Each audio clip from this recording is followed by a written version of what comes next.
姐姐不能生育，竟将妹妹献给王爷。等到妹妹生下男孩后，姐姐又派人追杀她和母亲，岂料妹妹大难不死，竟被青楼花魁救下。花魁将沈玉清带回了青楼，谁知对方开口竟是要向她学习媚术。为何要跟我习魅惑之术？我想向姑娘将那些权贵大员玩弄于股掌之中。花魁见他眼里满是不容动摇的坚毅，便应下了此事。你要记住，世上再无国公之女沈玉清，只有媚香楼继子夕颜。从此之后，沈玉清每天用特制牛奶沐浴，又虚心向花魁学习。3年后，他终于出师，看呆了青楼的一众宾客。不愧是青妹的徒弟，要我说，最后花魁非他莫属。而很快，沈玉清就等到了复仇机会。最近王爷平叛回朝，引得百官朝贺，湖州刺史特意请了花魁献艺，沈玉清便想跟着花魁一同前往。谁知对方早看穿了他的心思，竟攥住他持着修眉刀的手，将刀刃对准了自己的脸颊。不可以，师父，我若不回柔，就无法从那些权贵们蝇营狗苟的肮脏博弈中脱身。师父早就已经去了。说着，花魁就毫不犹豫划破了自己。等到老鸨推门而入时，花魁的脸上满是鲜血。青妹已经回了，从今往后，我就是媚香楼的花魁。就这样，沈玉清成功来到王爷府，不料刚到，就发现地上躺满了县里的官员尸体，一旁的湖州刺史更是吓得直哆嗦。反观沈玉清却不慌不忙走上前，趁着献礼之际，迅速掏出刀子。你当真以为能行刺得了本王？无论哪种贺礼，都会成为大人们的催命符。既然都是死，倒不如以命相搏，保雇主一命。王爷还是第一次见如此胆大的女子，顿时便来了兴趣，将她收为了妾室，还直截了当将她抱到了房间。谁知很快王妃就闻讯赶来，当王妃看清宠妾的脸时，竟与被自己害死的庶妹长得一模一样。于是，一等王爷离开，她便挡在对方身前。沈玉清，别装。可回来复仇的沈玉清又怎会承认自己的身份？王妃见状，当即安排丫鬟将她带到最脏乱差的偏院。这偏院呀，你可熟悉？原来这里曾是沈玉清被王妃囚禁、羞辱的牢笼。见她不说话，丫鬟更是蹬鼻子上脸。想不起来啊？那我就帮你再回忆回忆。劝你，我可不是那些文弱小姐，求着你个丫鬟欺负。没想到一向逆来顺受的沈玉清，此刻居然支棱了起来。丫鬟吓得拔腿就跑，将此事报给了王妃。王妃听后顿时恼怒不已，当即让丫鬟偷偷在沈玉清房间下示心香。不管他是不是沈玉清，我都不想再看到他那张脸。等到夜深人静之际，沈玉清果然中枪，开始头晕目眩。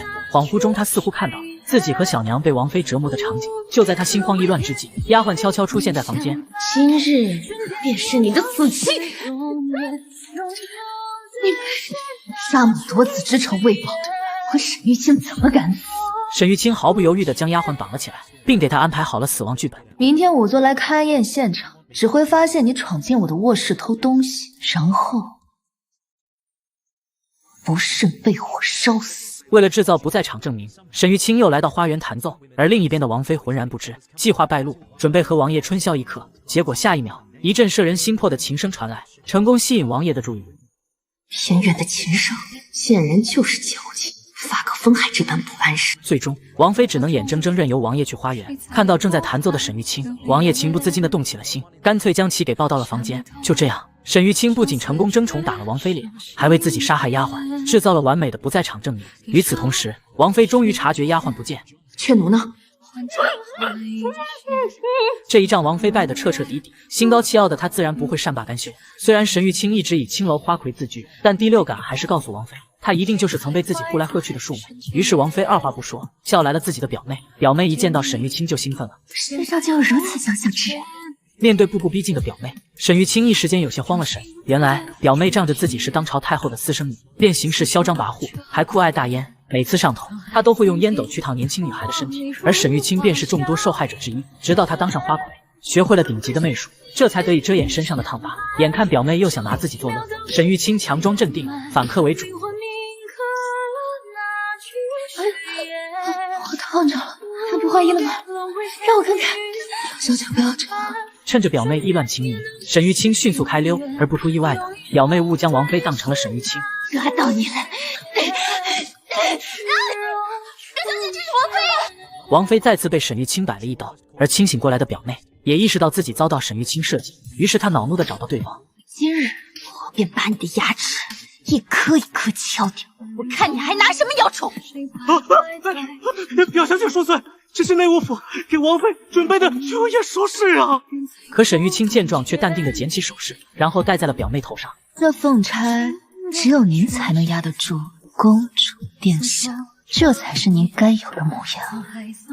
这瞬间勾起了表妹心酸的童年，就因为自己是太后私生女，所以只能像老鼠一般活着，就连象征权力的凤钗都不能碰。没想到如今沈玉清竟亲手为她戴上，可她还没欣赏多久，王妃就闻讯赶来。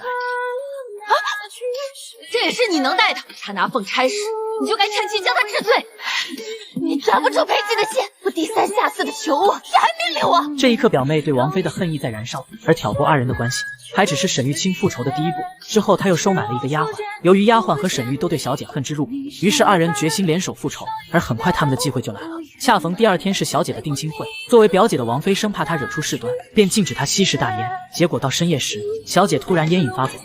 好难受，我的身体好像满满的痛。而这一幕正好被丫鬟撞见，她赶忙将此事转告给沈玉清，对方当即灵机一动，给了她一瓶试馨香，让她夹在大烟里交给小姐。届时小姐吸食后便会陷入幻境，在她梦魇的时候，你对她反复说这几句话。趁王妃不在，丫鬟偷偷将加了料的大烟给了小姐。还是她对我好。很快，小姐就飘飘然起来，而丫鬟则用王妃的口吻责骂道：“像你这样蠢笨又无用的人，就活该被抛弃。反而错了，抛弃之前还要榨干你最后一点价值。”由于是太后见不得光的私生女，因此表妹一直被王妃打压，更是被其逼迫着与不爱之人定亲。在丫鬟的挑拨离间下，表妹对王妃的恨意抵达了巅峰。等到第二天定亲会开始前，丫鬟又故意将宾客给王妃的礼单错读成给表妹的礼单。听到有各种各样的珍稀宝物，表妹顿时开心不已。结果下一秒，丫鬟就突然跪下：“怎么了？奴婢念错了，这是王妃的礼单。”丫鬟赶紧念起表妹的礼单，结果都是一些平平无奇的廉价货。明明是给我送钱，为什么我的闺阁反而地狱式元气？他们凭什么？偏偏这时，体内的是馨香再次发作。表妹越想越气，既然大家都瞧不起她的私生女身份，那她也不会再留体面。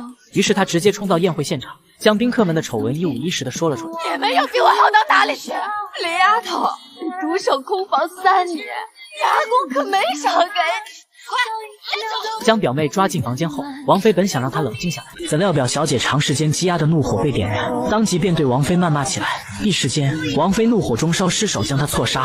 好在母亲赶来及时，这才将此事掩盖住。然而世上没有不透风的墙，身处后宫的太后还是听到女儿死的蹊跷的谣言，于是出宫来探寻真相。姐姐，这都是无稽之谈，不可信。